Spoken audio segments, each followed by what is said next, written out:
23 और उसका 25, और तुम अपने परमेश्वर यहोवा की उपासना करना, तब वह तेरे अन्न जल पर आशीष देगा और तेरे बीच में से रोग दूर करेगा। जैसे बताया गया ना, बहुत अच्छा है। मूसा यहां पर बोल रहा है, मूसा ही इस्राएली लोगों को कहता है कि अपने परमेश्वर यहोवा की उपासना करना, तब वह तेरे अन्न जल पर आशीष देगा और तेरे बीच से रोग दूर करेगा। दूर रखेगा नहीं, दूर करेगा कहता है। क्या दूर रखेगा बोला है? नहीं, कहता है दूर करूंगा। मूसा ही बोल रहा है, यहोवा परमेश्वर की उपासना करना, वह तेरे अन्न जल पर आशीष देगा। जब मूसा बोलता है तो उसके मुंह को ओवरटेक करके परमेश्वर बोलता है। मूसा किसी के रोग को दूर नहीं कर सकता। परमेश्वर कहता है तुम्हारे अंदर से बीमारी को मैं दूर रखूंगा, करूंगा। और कहता है कि तेरे देश में गर्भ न गिरेगा और कोई बांझ ना होगा, तेरी आयु पूरी होगी। ये सब प्रतिज्ञा है। गर्भ गिर जाता है, देखिए अबॉर्शन हो जाता है, गर्भ धारित नहीं होते हो तो वो श्राप है। बांझ है तो वो श्राप है। सुनिए मेरी बात, गर्भ गिर जाना और बांझ में रहना श्राप है। और कहता कि तेरे देश में तेरी आयु पूरी करूंगा, यह परमेश्वर की इच्छा है।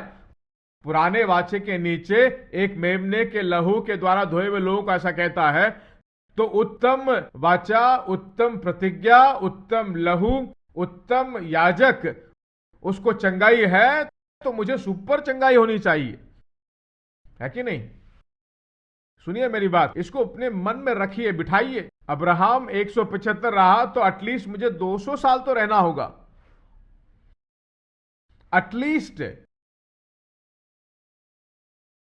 क्यों रिकॉर्ड ब्रेक नहीं कर सकते? सुनिए मेरी बात, मैंने पहले कहा है, एक रिकॉर्ड है तो रिकॉर्ड को ब्रेक करना चाहिए। एक बार मैंने बताया था क्रिकेट के बारे में बोलते वक्त, सबसे पहले कपिल देव ने 175 रन मारा, वही रिकॉर्ड ब्रेक था जिम्बाब्वे के विरोध में।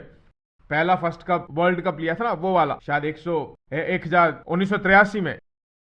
उस समय हम लोग कॉलेज पढ़ते थे, कौन मार सकता है 175? उसके बाद सईद अनवर ने मारा, चेन्नई में मारा उसने, एक पाकिस्तान का प्लेयर था।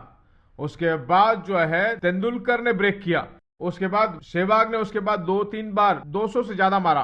अब 175 अब्राहम ने मारा है तो हमें उसको ब्रेक करना है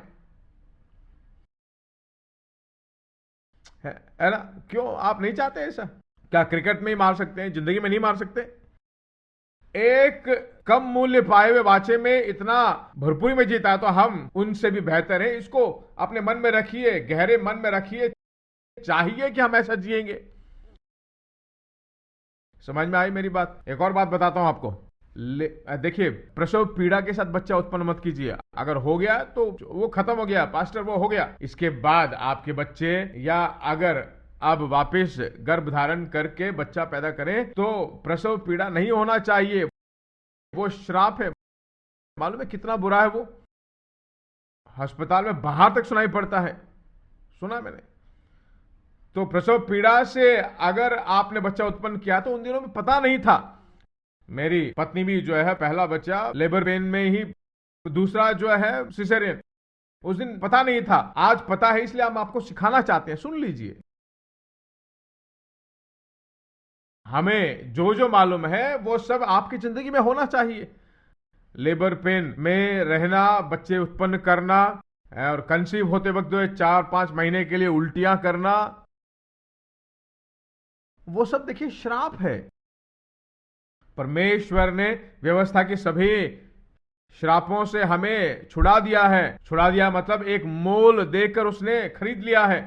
छुटकारे का मतलब एक मूल्य देकर, क्रय देकर उसने आपको और मुझे छुड़ा लिया है। कहां से छुड़ाया है? व्यवस्था के श्रापों से छुड़ा दिया है।